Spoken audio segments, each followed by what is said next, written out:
ஆதியிலே வார்த்தை இருந்தது. அந்த வார்த்தை தேவனிடத்தில் இருந்தது. அந்த வார்த்தை தேவனாய் இருந்தது. அவர் ஆதியிலே தேவனோடு இருந்தார். சகலமும் அவர் மூலமாய் உண்டாயிற்று. உண்டானதொன்றும் அவராலே அல்லாமல் உண்டாகவில்லை. அவருக்குள் ஜீவன் இருந்தது. அந்த ஜீவன் மனுஷருக்கு ஒளியாயிருந்தது. அந்த ஒளி இருளிலே பிரகாசிக்கிறது. இருளானது அதை பற்றி கொள்ளவில்லை. தேவனால் அனுப்பப்பட்ட ஒரு மனுஷன் இருந்தான். அவன் பேர் யோவான்.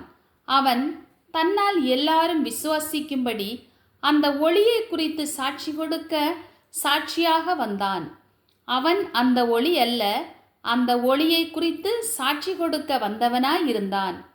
உலகத்திலே வந்து எந்த மனுஷனையும் பிரகாசிப்பிக்கிற ஒளியே அந்த மெய்யான ஒளி. அவர் உலகத்தில் இருந்தார். உலகம் அவர் மூலமாய் உண்டாயிற்று.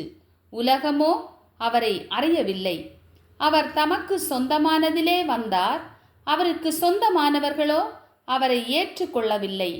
அவருடைய நாமத்தின் மேல் விசுவாசம் உள்ளவர்களாய் அவரை ஏற்றுக்கொண்டவர்கள் எத்தனை பேர்களோ அத்தனை பேர்களும் தேவனுடைய பிள்ளைகள் ஆகும்படி அவர்களுக்கு அதிகாரம் கொடுத்தார்.